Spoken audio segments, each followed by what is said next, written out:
Tim O'Toole and the Wee Folk, an Irish tale told and illustrated by Gerald McDermott.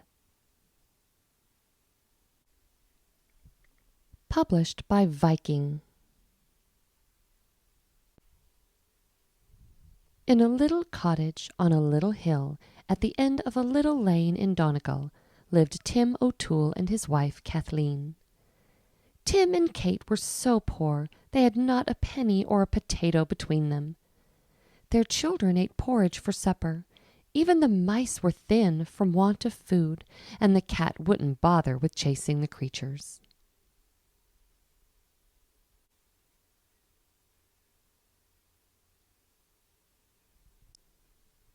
Their neighbors, who were poor enough themselves, avoided Tim, for they thought he would bring them bad luck.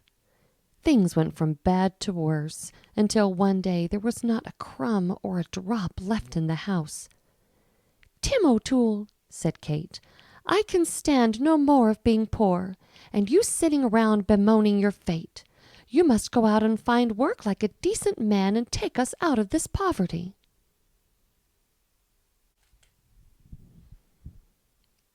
Kathleen kept after him, and next morning Tim set out to see if he could earn some wages. Tim O'Toole traveled the length of the country, knocking at every door, inquiring at every farm, trying to eke out a few coppers for a day's work, but there was no work to be had. Finally, when Tim was tired and hungry and could walk no further, he stopped and lay down to rest in the cool green clover at the side of a road. No sooner had he stretched out than he heard the faint sound of merry piping and lilting voices raised in song and laughter. The strange music was coming from a little hollow in the side of the hill. Tim crept up to the hollow and peered over the edge. There below him was a troop of the wee folk, laughing and singing and carrying on. Well, Tim knew for sure his luck had changed, for it is well known that whoever spies the wee folk in the light of day can demand their treasure. Suddenly the music stopped. The little merrymakers were astonished when they looked up and saw Tim peering down at them. "Hand over your gold!" bellowed Tim, trying to be fierce, "and you'll come to no harm." "Have mercy on us, Tim O'Toole," begged the leader of the little people. There was a smile on his lips, and he tried not to laugh. "You've caught us for fair, so we'll see that you're richly rewarded." Then there was hurrying and scurrying in the hollow below, and soon the wee folk handed up a little gray goose. "Here you are, Tim, a goose that lays golden eggs. Go home straight away, tell not a soul, and you and your Kate shall never want for more." Tim started for home, carrying the goose and feeling very pleased with himself. Soon darkness overcame him, and he stopped at a farmhouse to ask if he could stay the night. The couple who owned the farm, the Magoons, let him in and sat him down by the fire. Tim began to boast of his great good fortune and the little gray goose that lays golden eggs. That night, while Tim was asleep in the loft, the Magoons decided they could use such a goose as this. Quietly, they exchanged it for their own.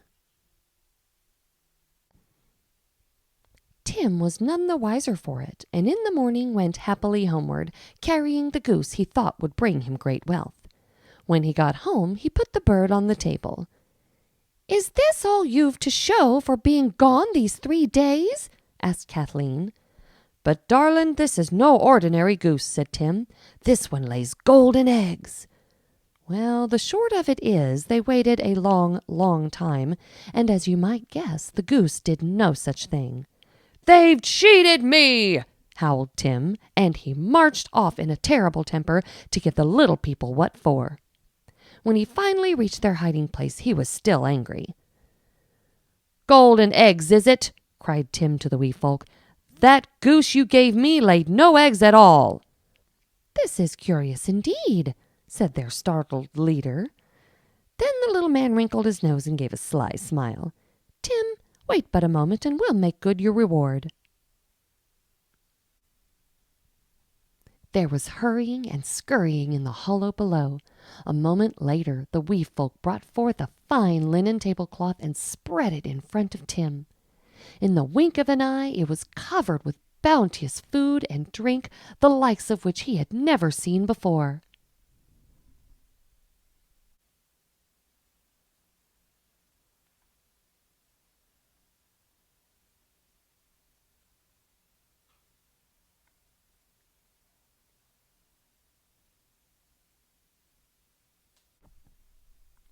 "Take this tablecloth home straight away, Tim O'Toole, and tell not a soul," cautioned the leader of the little ones. "Then you and your darlin' Kate shall never want for more." Tim walked merrily toward home until darkness came on him. Again he stayed the night with the Magoons, and boasted to them of his new-found fortune. The Magoons thought it good fortune indeed. While Tim slept, they slipped away the magic tablecloth and exchanged it for an ordinary one from their very own cupboard. Tim was none the wiser for it when he reached home the very next day. "Kathleen, my darlin'," he said, "we'll never go hungry again." With a flourish he spread the cloth upon the table. Well, of course, it was empty and produced not a drop or a crumb. Kathleen laughed. Tim went into a rage. "The little heathens!" he shouted. In a flash Tim was out the door and on the road again. "Stand fast!" Tim called down into the little hollow where the wee folk were gathered. "'Tis pleased you are not Tim O'Toole," said the leader. "Could it be that the tablecloth was empty?" All the wee folk were grinning. "Indeed it was, you scoundrel," answered Tim. The wee ones began to chuckle. "And did you go direct home as we told you?" Tim O'Toole admitted he had twice stayed the night at the Magoons. When they heard this, the little people burst into laughter. "You were a fool to trust the likes of the Magoons," said the leader. "But never mind, Tim, we've just the thing for you." The little people brought up a strange green hat and gave it to Tim. They instructed him to boast of its magic to the Magoons, and to leave the hat where they could find it. "Then we shall see what we shall see," said the wee one. A third time Tim tarried at the Magoons. He proudly displayed the magic hat the wee folk had given him. Then he crawled up into the loft and pretended to sleep. He had but laid his head upon the straw when he heard the Magoons stir below. "I wonder what sort of magic it is," said Magoon to his wife. Cautiously he tipped over the hat. Out of the hat jumped 10 tiny men. Each had a little blackthorn club and began to beat the Magoons about the shins and ankles.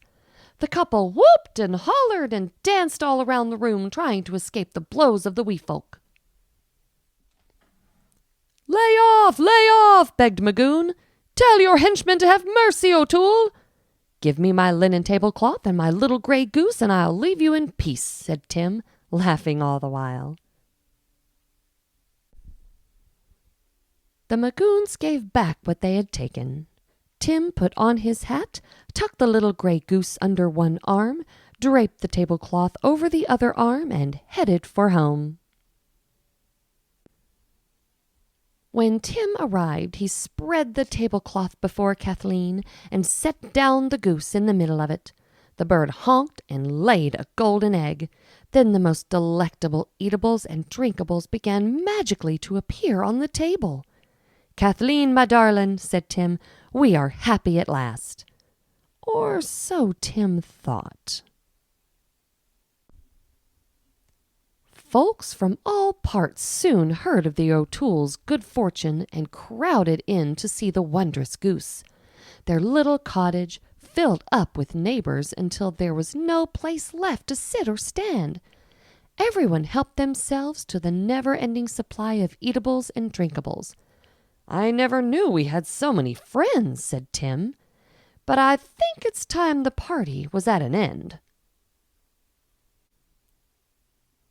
Tim tipped his hat, and out jumped the 10 tiny men with blackthorn clubs. They beat the shins and ankles of the noisy crowd, chased them out of the house, and pursued them down the hill. After that, the cottage was quiet once again. Tim O'Toole and his family were quite comfortable, you might say. They spent many hours in front of the hearth sipping hot tea and chatting and thinking kind thoughts of the wee folk. For all I know, Tim and Kate are there still, in a little cottage on a little hill at the end of a little lane in Donegal.